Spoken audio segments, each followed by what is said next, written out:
Hello, everyone. This is me, Jennifer McCray, your J String. Today, I'm going to talk about a kind of a horrific, egregious, sad things that was done by the CIA to Canadian citizens. Um, and I'm going to show a short little snippet from Lifelong Learners, and you can see what's going to happen. But anyhow, after World War II, there came a time for the Nazis to be held accountable for the atrocities they committed against millions of people who they considered undesirables. They were tried at the Nuremberg court, in which the outcome was that any doctor or scientist could only conduct studies on humans with informed consent from the subjects. And I worked with human subjects before, and you have to have informed consent. Informed consent it has to be explicit. It has to be written where the person could understand all the benefits and disadvantages, the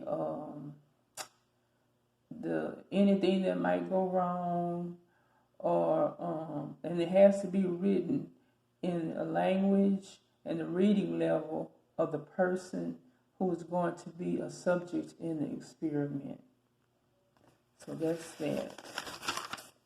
Okay. So the MK Ultra started with the CIA. Okay. On April the 10th, 1953, Allen Dulles, the newly appointed director of the CIA, delivered a speech to a gathering of Princeton alumni. Though the event was mundane, global tensions were running high. The Korean War was coming to an end earlier that week. And the New York Times had published a startling story asserting that American POWs returning from the country may have been converted by communist brainwashers. That is, they were saying that, North Korea has always worked with the Soviets, and they thought that maybe the Soviets had taught the North Koreans brainwashing techniques or mind control techniques that they used on the American soldiers who were stationed in Korea. And it says that some soldiers were confessing to war crimes like carrying out germ warfare against the communists, a charge the U.S. categorically denied. Others were reportedly so brainwashed that they refused to return to the United States at all, so they just stayed in Korea or went to Russia. As if that weren't enough, the U.S. was weeks away from secretly sponsoring overthrow of a government. Dulles had just become the first director of the agency, growing more powerful by the day, and the speech provided let me get this for y'all. Okay, the speech provided early glimpse into the priorities of the CIA. In the past few years, we have been accustomed to hear much about the battle for men's minds, the war of dialogue, ideologies, he told the attendees. I wonder whether we clearly perceive the magnitude of the problem, whether we realize how sinister the battle for men's minds has become in Soviets' hands. He continued, we might call it a new form of brain warfare.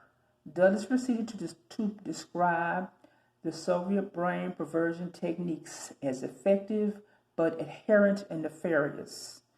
He gestured to the American POWs returning from Korea, shells of the men they once were, parroting the communist propaganda that they had heard cycled for weeks on end.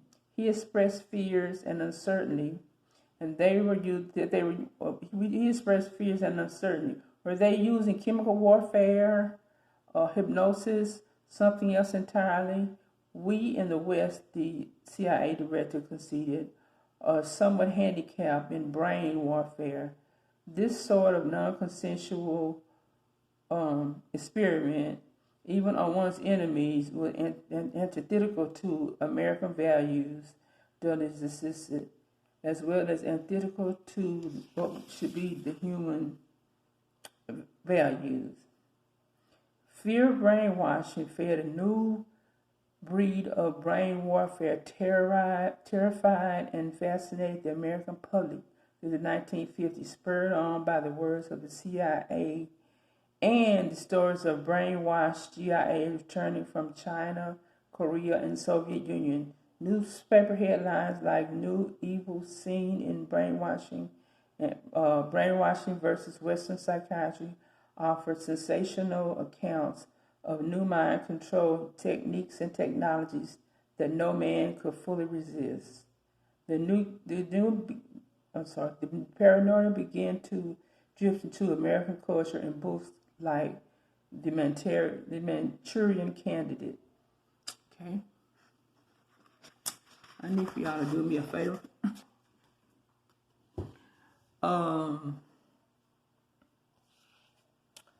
I need for y'all to please.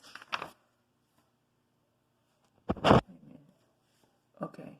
I need for y'all to please subscribe to this little series here. And I really do need subscribers. I don't have that many, but I tackle interesting subjects. It's not. I know celebrity stuff and football and sports and stuff. They get all y'all's attention, but mine are educational, and they're teaching you what They said Santayana said.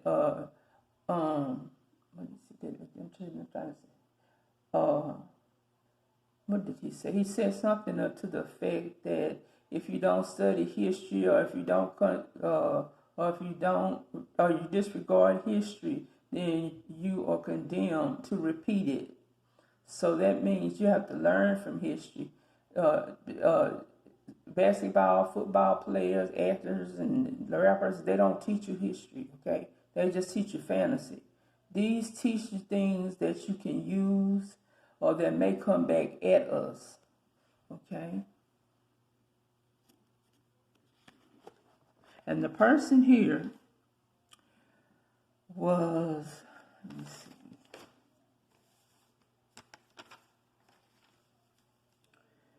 The doctor, the key doctor here, he was from Canada, at the Allentown Institute. His name is, he was a psychiatrist named Dr. Ewen Cameron. And he was the primary doctor that the CIA paid to keep quiet, to be secret. And the CIA said that numerous, they don't care how much money it takes, and it takes, but as long as they learn how to, brainwash people, and he played a role. He also was one of the doctors that was in the Nuremberg that was for informed consent. I gotta say that. I'm sorry. He was also one of the doctors who was against the Nazis and was for giving subjects informed consent. But we will see him in a role in the next set of experiments known as MK Ultra, and this thing is called psychic driving. So it occurred from 1953 through 1970 during the Cold War period. Okay.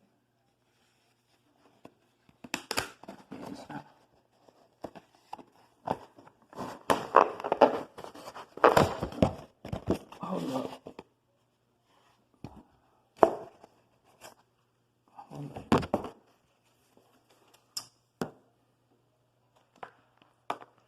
Okay.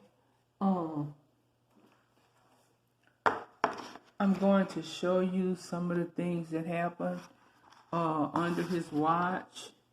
And I'm gonna show you a little video that I got from lifelong learners. He programmed people. He thought they were schizophrenic. He basically, no matter if they had severe major depressive disorder or severe clinical depression or schizophrenia, he wanted to wipe the brain out and retrain the brain so that the person could go back to being a normally functioning person. But as you'll see in the upcoming video, it did quite the opposite. It turned a human being, a grown human being, back into a child again. Wait a minute. Wait a minute, y'all. Okay. Hold on.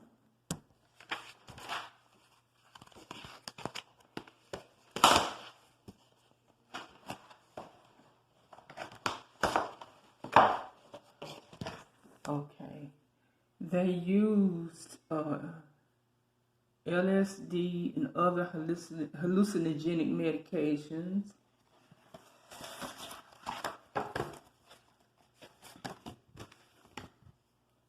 They also used, the early investigations were based upon the observation that repeated playback of particularly significant statements made by the patient during psychotherapy elicited a number of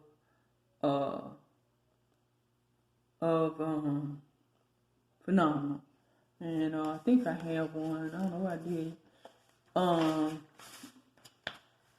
And they also did, wait a minute, I got it. Okay. And they also did numerous ECT, electric convulsive therapy. They would give one person, numerous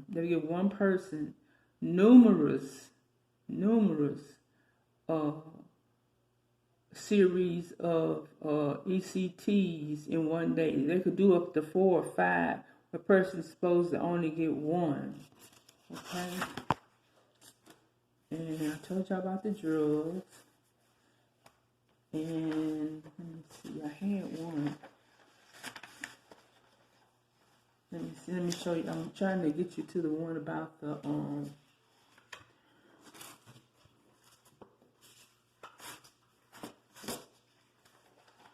hold on.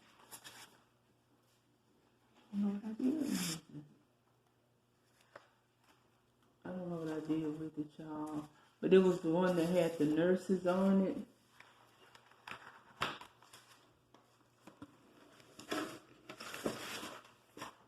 Okay.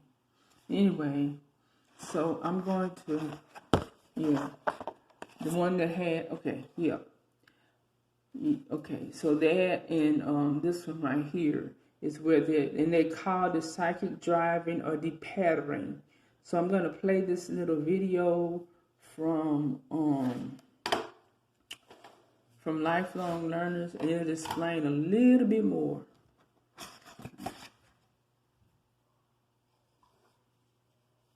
Look. Mind control experiments. These experiments were not abstract think tanks, but intensive human experimentation. The code given to these experiments was MK Ultra. MK Ultra combined several government projects, such as Project Chatter, Bluebird, and Artichoke. Chatter had been testing drugs during interrogations. Bluebird had been studying hypnosis. And Artichoke had tried to answer, can we control an individual to the point where he will do our bidding against his will and even against fundamental laws of nature, such as self-preservation? These projects were driven out of a climate of fear, with genuine concern that the Chinese and Russians may have developed brainwashing techniques that could be used against American agents and POWs. It was out of this fear that the CIA partnered with Army and Naval Intelligence to start to fund these projects. They used front organisations to approach over 80 institutions and scientists. The testing was conducted in a number of sites across the USA, Canada, and the UK. There was extreme secrecy around MKUltra, with the then CIA director, Allan Memorial, exempting it from financial controls, which effectively removed any real accountability. The CIA finance office was given simple instructions: pay any cost blindly that is associated with this project. A lot of what we know about MKUltra came from the work of John Marks. In 1977, he managed to get the CIA to release 20,000 pages of documents, confirming that they had spent 20 years conducting mind control experiments using electric shocks, hallucinogenic drugs, and other techniques. Often, these experiments were done without the victim's knowledge. John published a book about his investigations. The Allan Memorial Institute in Canada was one of the locations used. It was run by Dr. Cameron, who believed the mind he believed that memories could be reprogrammed or wiped. One of his patients was Linda MacDonald, who was just 26 when, suffering from depression, her family took her. She was introduced to Dr. Cameron and treated with LSD and electric shock therapy. At the end of her treatment, she had no memory of the procedure or anything else before she was admitted. She had lost 26 years of memories. Dr. Cameron's approach was to regress patients to an infant state and then reprogram them.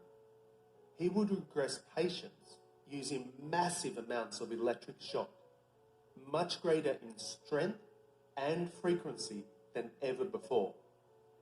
Then he combined different drugs like LSD, PCP, and others.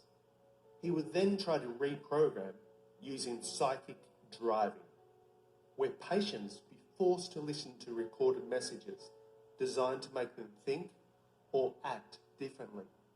Some messages were simple, like, pick up this piece of paper. Others were more complex. You need to think differently about your parents. Patients were forced to listen to these messages for days, sometimes weeks on end. Louis Weinstein was a dynamic, able man who was social, loved music, ran a business, and was a father of 3. He started to suffer from panic attacks in the mid-1950s, and he believed Dr. Cameron was the best person to help. At the end of his treatment, he emerged a shadow of his former self. He was regressed to the state of an infant.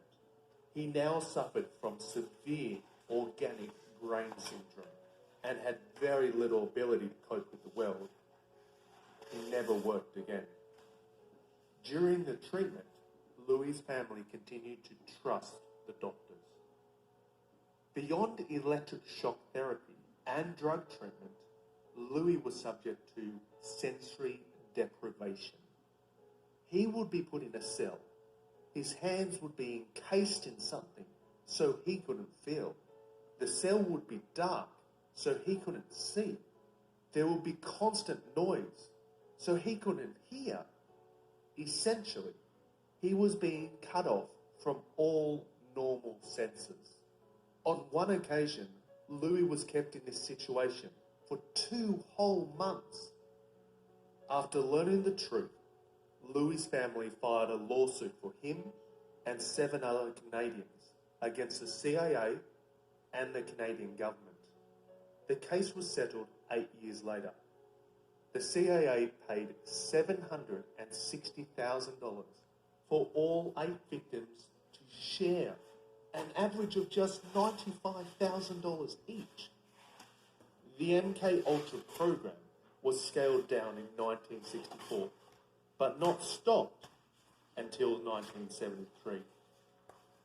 Beyond the actual experiments, what I find so shocking here is that these projects started essentially straight after the Nuremberg trials of 1940s, where the Nazis were prosecuted for their actions during World War II.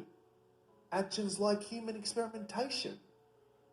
We are capable of such terrible hypocrisy. I love the quote, "The only thing necessary for the triumph of evil is for good men to do nothing." What a different world it would be if all the good men and women stood against evils they knew or saw happening. Think about the impact this would have on those who are helpless, refugees, people who are trafficked, the homeless, those with mental illnesses. I encourage you to go out, stand up for those you know in such situations. I hope you found this thought-provoking. Give me a thumbs up and subscribe below. Okay, y'all, so this was a journey into madness. The true story of the secret CIA mind control and medical abuse. And, y'all, please subscribe. Please subscribe and comment on my YouTube content. You can subscribe to J. McCrae, J-Shrink, okay, and some lifelong learning. I was very interested in this when I first learned about it because I was going towards getting my PhD in clinical neuropsychology, and anything that affected the human brain or how the human brain would be manipulated or disease intrigued me, and I found out about this project MK Ultra. And when I found out about it on YouTube a long time ago, I thought it was a conspiracy theory until I looked into it and saw what happened. And the sad part is, one of the ladies, Linda McDonald, as a matter of fact, the one that they talked about that was 26 years old, she said that her family had to go all the way back. She was like a blank slate. She had to learn how to, she was like a baby, blank slate. She had to learn how to, she didn't learn how to, had to learn how to eat, walk, go to the bathroom, talk, everything you have to teach a baby and a toddler, she had to learn. And there's still some things she had to remember. She still can't remember. And she keeps like what they call a scrapbook of pictures, to remind her of how she was before the terrible atrocities happened. And most of these people did not have schizophrenia. His main goal, Dr. Cameron's main goal was to get rid of the schizophrenia, by wiping that part of the brain out. And he wasn't able to do that. He would misclassify people as schizophrenics or women who were very vulnerable, who had postpartum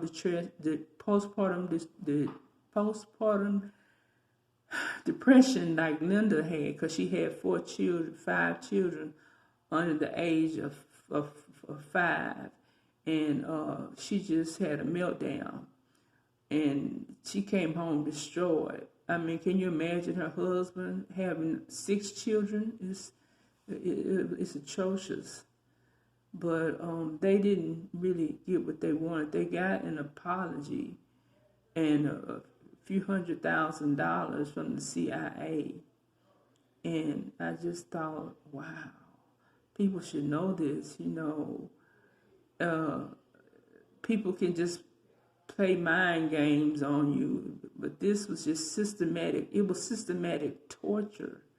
They would do this for days. People would stay asleep days on end. They would put them to sleep like for 3 months, and they would do psychic drive, say things to them like your mother hates you. Well, that'll change your mind, or you will be a good boy. and they had to listen to that. Then they had to, in between that, they had several series of electric shock, electric convulsive therapy, and all the people was just. I started to get some of the people's how they turned out, but it was just it's awful. It's intriguing that it happened in the United States.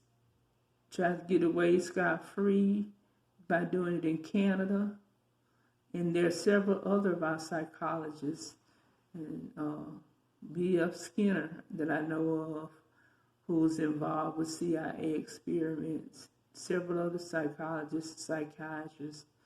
And B.F. Skinner, he would be a behaviorist. He was one of my favorites. So when I found out he was involved in it kind of set me back a little bit, because he was one of my, favorite psychologists. But anyway, I just wanted to let you know about this little known secret, and I hope you learn, and that something like this won't be done again, because, if we could get a president that has no morals or values or anything, we can go back to, he can sanction somebody to do this, So, those who do not remember the future are condemned to repeat it. That was Santayana. That's what I was saying. So that's why I did this video. And I hope it's informative to you. Please subscribe. Y'all need y'all to subscribe so I can give y'all more videos like this and little known things that happened in America during the Cold War or after. Thank you and goodbye.